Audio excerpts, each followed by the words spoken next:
হযরত আবু হানিফা রহমাতুল্লাহ সব বড় মুজাহাবের বড় ইমাম ছিলেন, কি নাম? আবু হানিফা রহমাতুল্লাহ। এনার দরবারে দুইটা ছেলে আসছিল, আপন মায়ের পেটের ভাই। দুই ভাইয়ের মধ্যে জমি আইল নিয়ে কেসাল হয়েছে। খুব অন্তর দিয়ে শুনবেন বাবা, আপন ভাইয়ের মধ্যে তো কেসাল হয়, ঠিক না ঠিক? বাপ 1 বিঘে সম্পত্তি দিয়েছে, 1 বিঘে অর্ধেক করছে, তাই না? তা দুই ভাইয়ের মধ্যে আইল নিয়ে কেসাল হয়েছে। তো বড় ইমাম হলো আবু হানিফা রহমাতুল্লাহ, ওনার কাছে বিচার নিয়ে আসছিল। বলছে, হুজুর আপনি তো আমার ইমাম, আমার দুই ভাইয়ের মধ্যে জমা জমিন নিয়ে কেচাল বাচ্চা। হুজুর ইনি বলে আমার জমিন, বলে আমি ওনার কাঠি নিয়েছি, উনিকে আমার জমিন কাঠি নিয়েছেন। হুজুর আপনি যেটা ন্যায় বিচার হয় আপনি ন্যায্য বিচার করে দেন, আমার জমিনটা সংশোধন করে দেন, আমার দুনো ভাইয়ে মানি নেব। আবু হানিফা বড় মুজাহাবের বড় ইমাম ছিলেন। আবু হানিফা বলো, বাবা তুমি একটু বসো, আল্লাহ যদি দেয় আমি তোমাকে সমাধা করে দেবো। যেরকম সুবহানাল্লাহ। দোনো ভাইয়ে বসতে দিলেন। দুই ভাইয়ে বসে আছে, এমন সময় একটা লোক আরো আসলেন আবু হানিফা দেখা করার জন্যে। লোকটা বড় আল্লাহওয়ালা লোক, লোকটার মাথার মধ্যে পাগড়ি, সুন্নতি ডেরে, ওই পাগড়ির উপরে একটা কলস ভরা পানি কলস নিয়ে আবু হানিফা রহমাতুল্লাহ দেখা করতে আসলেন। আসি দেখে দুই ভাই বসে আছে। এই আল্লাহওয়ালা, এই পাগলা লোকটা ওই কলসটা এক হাতে ধরলেন, পানি ভর্তি কলসটা, পাগড়িটা খুলিয়া ওই জমিনে মাটির উপরে রাখি দিলেন, আর ভরা কলসটা পাগড়ির উপরে রাখি দিলেন। আল্লাহর সেই বড় ইমাম আবু হানিফা রহমাতুল্লাহর সাথে সেই আল্লাহওয়ালা লোকটা দেখা হয়ে গেল। কথা শেষ হয়ে লোকটা চলে যাবে, ওই পাগড়িটা আবার মাথায় দিলেন, কলসটা আগে হাতে নিলেন, মাথায় পাগড়িতে দিয়ে যায়। দুই ভাই বলে, হুজুর আমার পরে যে লোকটা আসলো লোকটা পাগলা নাকি? কে এত সুন্দর শরীরের পোশাক, এত সুন্দর পাগড়ি গো হুজুর, পাগড়িটা এত সুন্দর করে খুলিয়া এই জমিনের মধ্যে রাখিলেন, ওই সাদা পাগড়ির উপরে পানির কলসটা কেন রাখলেন? হযরত আবু হানিফা বললেন, বেটারে আমিও তো বুঝতে পারলাম না, লোকটা তাহলে আর একবার দেখা হোক, লোকটা সব ইতিহাস বলিয়ে দিবে। আবু হানিফা রহমাতুল্লাহ আস্তে করে লোকটাকে ডাকলো, রে বেটা তুমি আসো আরেকবার শুনিয়া যাও। আল্লাহওয়ালা ওই পাগড়িওয়ালা আবার ফিরে আসলেন। আবু হানিফা বড় মুজাহাবের বড় ইমাম, উনি আসি বললেন, আও বাবা কেন ডাকলেন? কই বাবা এই দুই ভাই তোমার ইতিহাসটা শুনতে চায়। কি তুমি যে এই বড় কলস, পানির কলসটা মাটিতে না রাখিয়া এই পাখির উপরে রাখলে কেন?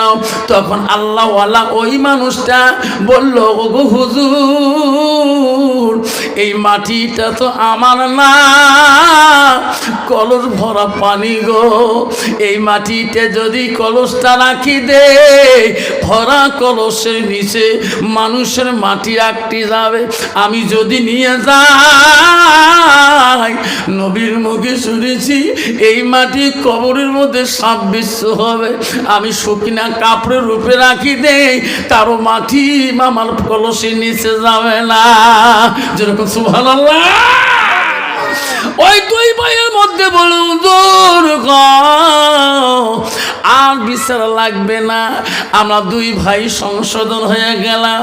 ও হুজুর আমি ওনাকে বললাম তুই কদ্দুর কারে কার, ইকা তুই কদ্দুর কারে কার, দুটো ভাইয়ের মধ্যে সংশোধন হয়ে গেল, সমান সমান করলো। ভাই রে এই মাটির ছাড়ি চলে যাব ভাই, এই পরের মাটি নিয়ে কেন কাটাকাটি করি ভাই, এই মাটি তো সাপ হবে কবরের মধ্যে, এত দংশন করবে, সহ্য করতে পারবো না, চলো চলো দুই ভাই তওবা করি নে, আল্লাহর হুকুম নামাজ পড়বো, আল্লাহ আমাকে রিজিক দিয়ে দিবে। যেরকম সুবহানাল্লাহ।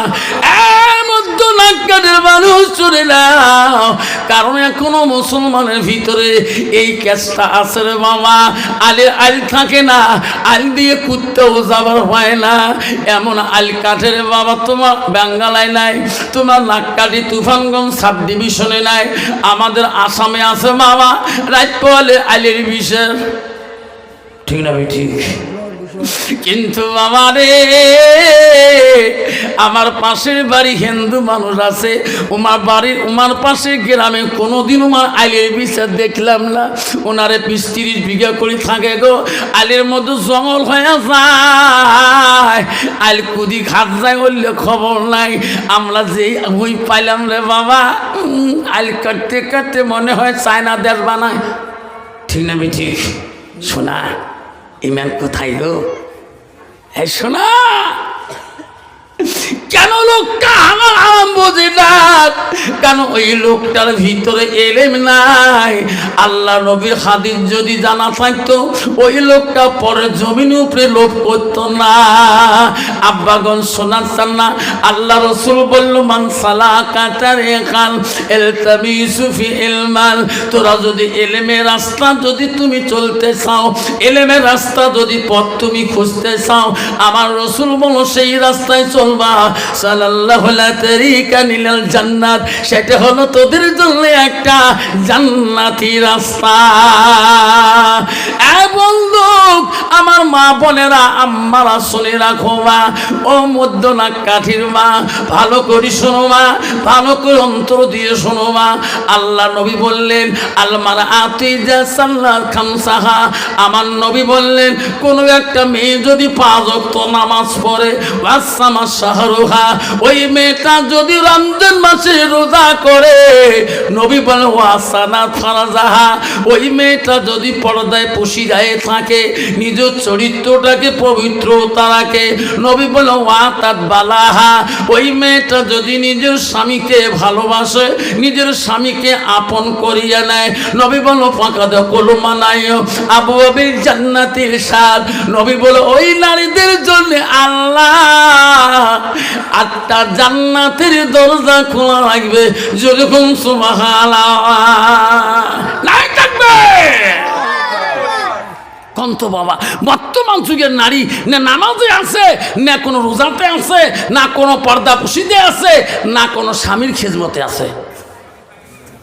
আল্লাহ, বর্তমান যুগের নারী তোমাদের বাংলার জমিনে ঠিক আছে বাপ, আসামের জমিনে মেয়েরা নিজের স্বাধীনতায় ঘোরে।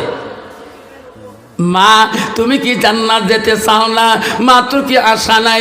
নবী বলল ওই নারীটা জান্নাতে যাবে। প্রথম এই নারীটা 4টে কাম করবেন, মা তোর জন্য গ্যারান্টি জান্নাত আছে। নবী 1 নম্বর বলো মেয়েটা নামাজ পড়তে হবে, 2 নম্বর মেয়েটা নফল নামাজ বা 2 নম্বর রোজা করতে হবে। রমজান আসে রোজা করবেন, নফল রোজা মাঝে মাঝে করবেন। ও মা 3 নম্বর পর্দা করবেন। মা পর্দা করাটা ফরজ আল্লাহ করেছে, নফল করে দেয় নাই, সুন্নত করে দেয়নি, মুস্তাহাব করে দেয়নি। তোদের জন্য পর্দাটা ওয়াসানাত ফারজাহা, পর্দাটা আল্লাহ ফরজ করে দিয়েছে। কিন্তু নবী বলে ওয়াতাত বালাহা, মা স্বামীর খিদমতটা করবেন। মা স্বামী যখন বাড়িতে যাবে স্বামীর মুখের দিকে তাকাইবেন, স্বামীর সাথে মিষ্টি মিষ্টি কথা বলবেন। ও নবী বলে ওয়াজাউজুহা আনহা আলাদিন, তোমার মিষ্টি কথায় যদি তোমার রাজি স্বামী রাজি খুশি হয়ে যায়, নবী বলল দাখালাতিল জান্নাত, সেই মেয়েটা সর্বপ্রথম জান্নাতে যাবে। সুবহানাল্লাহ। কন্ত বাবা, বর্তমান যুগের নারীরা স্বামী বাড়ি গেলে কোনোদিন মিষ্টি মিষ্টি কথা কয় গো? মিষ্টি কথা কয়? মিষ্টি মারাসি এমন ঝাল মারুস কথা কয় না, মাথার সেনা দিয়ে বিড়ি ঠ্যাং দিয়ে বিড়ি দৌড় যেন কোন ঠিক যাবে। ঠিক কত প্রকার নারী বাপ এমন কথা কয়। নবীজির প্রথম স্ত্রী ছিল হযরতে খাদিজাতুল কুবরা, নবীজির দ্বিতীয় স্ত্রী ছিল হযরতে সাওদা। এই নাক কাঠির মা শুনে রাখো, এই খাদিজা নামের কত মহিলা আছে নাক কাঠি গাছে আছে না? আমার নবীজির দ্বিতীয় বিবি ছিল হযরতে সাওদা। নবীজির 2 নম্বর বিবিটা মোটা ছিল, তাফসীরে দেখলাম নবীজির 2 নম্বর বিবি হযরতে সাওদা বড় মোটা ছিল, হাতের শক্তি বেশি ছিল, পায়ের শক্তি বেশি ছিল। সাওদা যদি কোনোটাই বসতো উঠতে বড় কষ্ট পাইতো, কাজ কাম করতে কষ্ট পাইতো।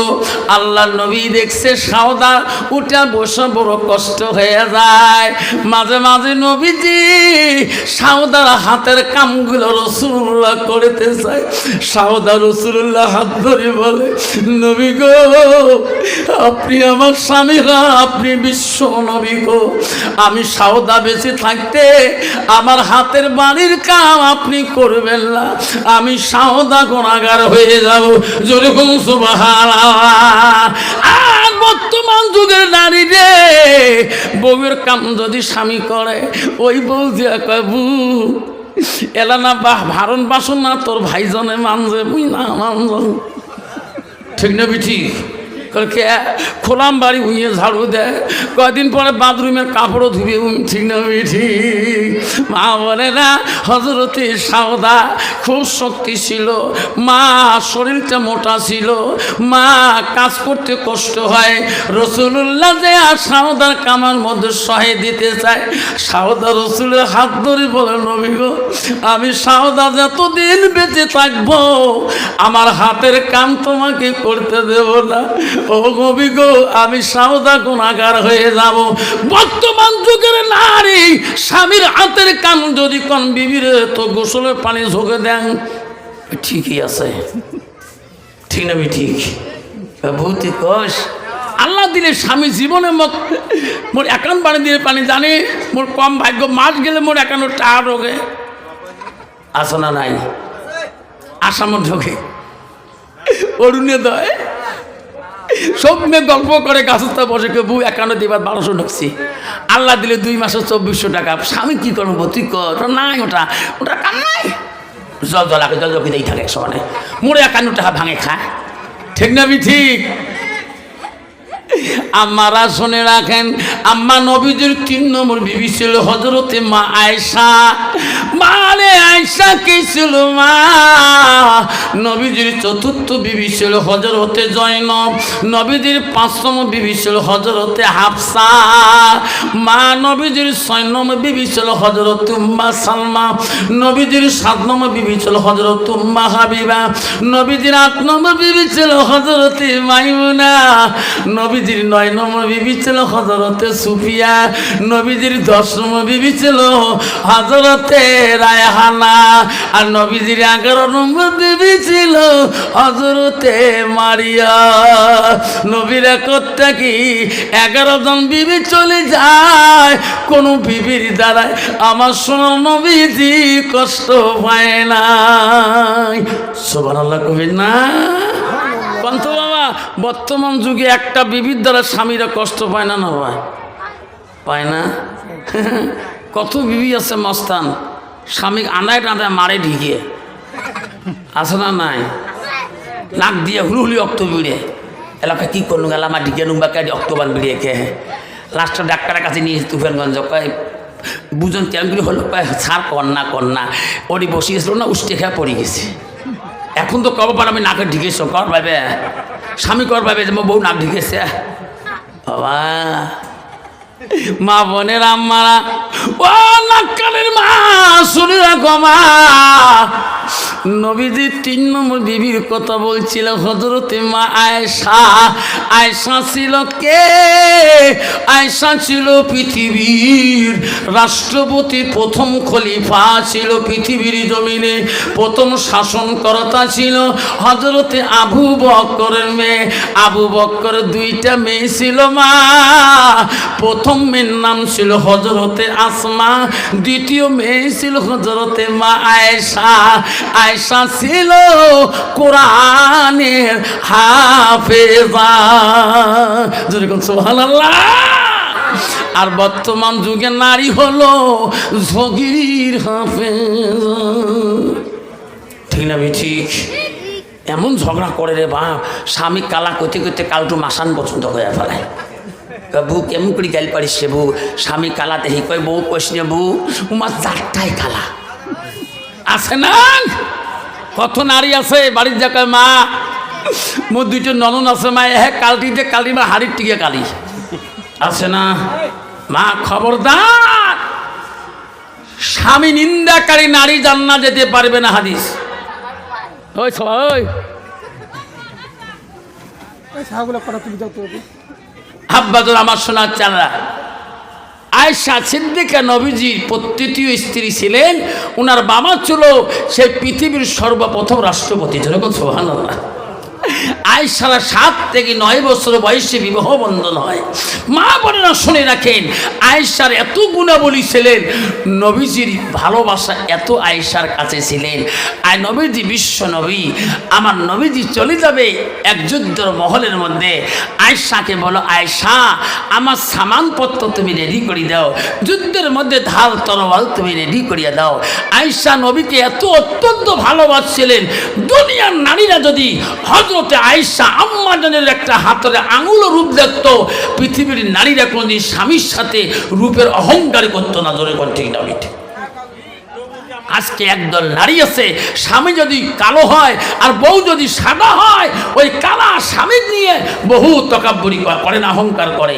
বুঝান মোর জীবনে শান্তি নাই একে টোটে যাং না একে বাসে চরম না কে কালা মাসা ঠিক না মিঠি মা বোনেরা আম্মারা শোনে রাখো মা আয়েশাকে বলে নবী বলে আয়েশা রে ইসলাম জিন্দার জন্য চলে যাব যুদ্ধের ময়দানে আয়েশা আমার সামানগুলো তুমি রেডি করিয়া দাও আমি নবীজি যুদ্ধের ময়দানে যাব মা বোনেরা শুনে রাখো আয়েশা দুই চোখের পানি জল করে ছাড়িয়ে দিলেন নবী বলে আয়েশা রে আমি যুদ্ধের ময়দানে যাব তুমি কান্দ কেরে বোন তোমার চোখের পানি দেখে গেলে আমি নবী যুদ্ধে যেতে বড় কষ্ট পাই আয়েশা বলে নবী গো আমি তোমাকে এত ভালোবাসি গো নবী আগো নবী আপনি যুদ্ধ থেকে কয়দিন ফিরে আসবেন আমাকে বলি যাবেন না নবী বলছেন না না আয়েশা আমি তো বলি যেতে পারি না আল্লাহ যেদিন আমাকে বাড়িতে ফিরিয়ে আনবে সেদিন আমি আসবো আয়েশা দোয়া করবা আল্লাহ যাতে ভালো ভালো যুদ্ধ করো তৌফিক দান করে দেয় আয়েশা চোখের পানি বন্ধ হয় না আয়েশা সামানও বাঁধি দেয় না আয়েশা খালি কান্দে নবী গো তোমাকে আমি এত ভালোবাসি গো নবী নবী বলিয়ে যাও আমার আয়েশার ভালোবাসা কি তোমার কাছে নাই আপনি কোন দিন আসবেন নবী আয়েশার ভালোবাসা আয়েশার চোখের পানি দেখি বলল আয়েশা রে আমি কথা দিলাম আমি যতই অসুবিধা থাকুক না কেন আমি একবার হলো তোমার দেখা করিয়া যাব আয়েশা তুমি খুশি মনে বিদায় দিয়ে দাও আয়েশা যখন বলল হুজুর দেখা করি হলো যাব আয়েশা সামানপত্র রেডি করিয়া দিলেন নবীজি যুদ্ধের মধ্যে রওনা হয়ে গেলেন আয়েশা কান্দে আল্লাহ আমার নবী যুদ্ধে থাকি একবার হলো ফিরে আসবে যাবার কালে বলছে আয়েশা রে আমি 3 দিনের ভিতরে একবার হলো দেখা করিয়া যাব হযরত আয়েশা 3 দিনের মধ্যে জোহরের নামাজ পড়ি আল্লাহ ইবাদতের মধ্যে মশগুল হয়ে গেল আল্লাহ পৃথিবীর মানুষের ওয়াদা খিলাফ হইতে পারে আমার নবী কথার জবান খেলাফ হইতে পারে না আমার মনে হয় আমার নবী বুঝে আসতেছে আল্লাহ আমি আয়েশা অত্যন্ত খুশি হয়ে যাব জোহরের নামাজ চলে গেল নবী কোনো নাই বাড়িতে আসে না আয়েশার বুক ভরা কান্দন আসরের নামাজের ওয়াক্ত হয়ে গেল আয়েশা সারাদিন কান্দিয়াছে আমার নবী যদি শহীদ হয়ে যায় রে এই সোনার নবীগা আমি আয়েশা দেখতে পারবো না আসরের নামাজ চলে গেল আয়েশা চোখের পানি বন্ধ হয় না আয়েশা কান্দে আল্লাহ আমার রাসূল ভালো ভালো ফিরে আসবে আমার নবী বলে গেছে, আমার নবী ওয়াদা খেলাফ হইতে পারে না। আয়েশা আবার ওই মাগরিবের নামাজ পড়ি আল্লাহ দরবারে হাত তুলি কান্দে, আল্লাহ আমার নবী যদি বেঁচে আছে নিশ্চয়ই আমার আকবর হলো আসবে। আমার মা আয়েশা আম্মাজন নবীর জন্য একটা মান্নত করলেন, আল্লাহ আজকে রাতারাতির ভিতরে আমার নবী যদি আমার সাথে একবার সাক্ষাৎ করিয়ে যায়, আমি ওই নবীর ভালোবাসায় আল্লাহ আমি 100 রাকাত নফল নামাজ পড়িয়ে দেব। যেরকম সুবহানাল্লাহ নাই থাকবে। দোয়া শেষ করিলেন, এমন সময় রাসূলুল্লাহ বাড়িতে আসি ডাক মারলেন, আয়েশা রে পানি দাও নামাজ পড়ব। আয়েশা বলো, আল্লাহ আমি এখন দোয়া করে শেষ করলাম। নবীজিও বাড়িতে আসলেন, আয়েশা তৎক্ষণাতে পানির মৌসুম নিয়ে দিলেন, নবীজি নামাজ আদায় করলেন, আয়েশা খানার ব্যবস্থাপনা করে দিলেন। নবীজি খানা খেয়ে ঘুমাইবে রে, আয়েশাকে ডাকায়, আয়েশা তোমাকে ওয়াদা দিয়ে গেছি, আমি নবী তো নাচতে পারি না, আই জানে আমি সকালবেলা চলে যাব। আয়েশা তোমার ভালোবাসায় আমি এত দূর রাস্তা পথ আমি খুঁজকারি আছি, আমি হাঁটি আসিয়েছি। আয়েশা আমার পা গুলো বিষে জন্ম হয়ে গেছে। আয়েশা রে আমার বিষেতে পা গুলো জড়িত হয়ে গেছে। আয়েশা একটু দয়া করি আমার যদি তুমি খিদমত করো, আমাকে যদি একটু তুমি খিদমত দাও আয়েশা, আমি নবী বড় খুশি হয়ে যাব। আয়েশা বললেন, ওগো নবী আমি তোমার খিদমতের জন্য তো আসিয়েছি, নবী গো আমি তোমার খিদমত করব। ওগো নবী আপনি একটু আয়েশার 19-20 জন্য আপনার জন্য যে আমি আজকে 100 রাকাত নফল নামাজ মান্নত করলাম, ওগো নবী এখন তোমার খিদমত করব পাউটে পো না, আমি 100 রাকাত নামাজ আগে পড়ে নেব। নবী গো আপনি যা বলবেন আমি তাই করিয়া নেব, আপনি যা আদেশ করবেন আমি তাই করিয়া নেব। নবী বলে, আয়েশা রে তুমি এত বড় মান্নত করলি কেন? আয়েশা আমার ভালোবাসায় তুমি এত বড় মান্নত করলি, 100 রাকাত নামাজ আজকে পড়ে দিবি। হে গো নবী আজকে আপনি আরাম করেন, আমি আপনার ভালোবাসা 100 রাকাত নফল নামাজ আমি সারা রাতি পড়িয়া দেব। আমার নবী বলল, আয়েশা যাও আমার ভালোবাসার নামাজটা তুমি পড়িয়া নাও, আমি নবী জীবনে বেঁচে থাকলে আমি তোমার খিদমত নিতে পারবো। এই নামাজ তো চলে গেলে দ্বিতীয় দিন আদায় করা বড় কঠিন হয়ে যাবে। আয়েশা যখন নামাজের মসলায় নামাজ শুরু করে দিবে, একাই 100 রাকাত নামাজ না, আরো তাহাজ্জুদ নামাজ আছে, আরো ফজরের নামাজ আছে। আয়েশা নামাজের নিয়াত বানলেন, আল্লাহ বলল, জিবরাইল তাড়াতাড়ি যা রে যা, আমার আয়েশাকে বলি দে, ও জিবরাইল আমার নবী বড় ক্লান্ত, আমার নবী বিশেষ জড়িত হয়ে গেছে। ও জিবরাইল আয়েশার কানে জানিয়ে দে, আয়েশার 100 রাকাত নফল নামাজ পড়া লাগবে না, ওই 100 রাকাত থেকে 2 রাকাত নফল নামাজ পড়িয়ে দিবে, আর সারা রাত্রি আমার নবীর খিদমত করবে। আমি আল্লাহ 98 রাকাত নফল নামাজের সওয়াব আয়েশার নামে আমি লিখে দেব। যেরকম সুবহানাল্লাহ নাই থাকবে। আল্লাহু আকবার। মা বোনেরা আমার আম্মারা শুনে রাখেন, আপনি নফল নামাজে দাঁড়াইছেন, শুনি না দলিল, আপনার স্বামী বাজার থেকে আসি ডাকতেছে, রহিমা কোথায়? তোমার যদি নফল নামাজ হয় নিয়ত হয় ছাড়ি দাও নামাজ সাথে, কোনো গোনা হবে না, পাপ হবে না। স্বামীর কথা শোনাটা নফল নামাজ থেকে বেশি সওয়াব। ধরে কথা সুবহানাল্লাহ। মা তুমি যদি ফরজ নামাজও থাকো নামাজ নষ্ট করিও না, এই সুন্নত হয় নষ্ট করিও না। এই যে নফল 1 রাকাতও পড়ে নিছো, তোমার স্বামী ডাকতেছে, ক্লান্ত স্বামী বিবি, মামুনের মা দরজা খুলি দাও, এই নফল নামাজ 1 রাকাত পড়ে গেছো, সঙ্গে সঙ্গে নিয়ে ছাড়ি দাও। তোমার নফল নামাজের থেকে তোমার স্বামীর কথাটা বেশি গুরুত্ব আল্লাহ দিয়েছে। যেরকম সুবহানাল্লাহ।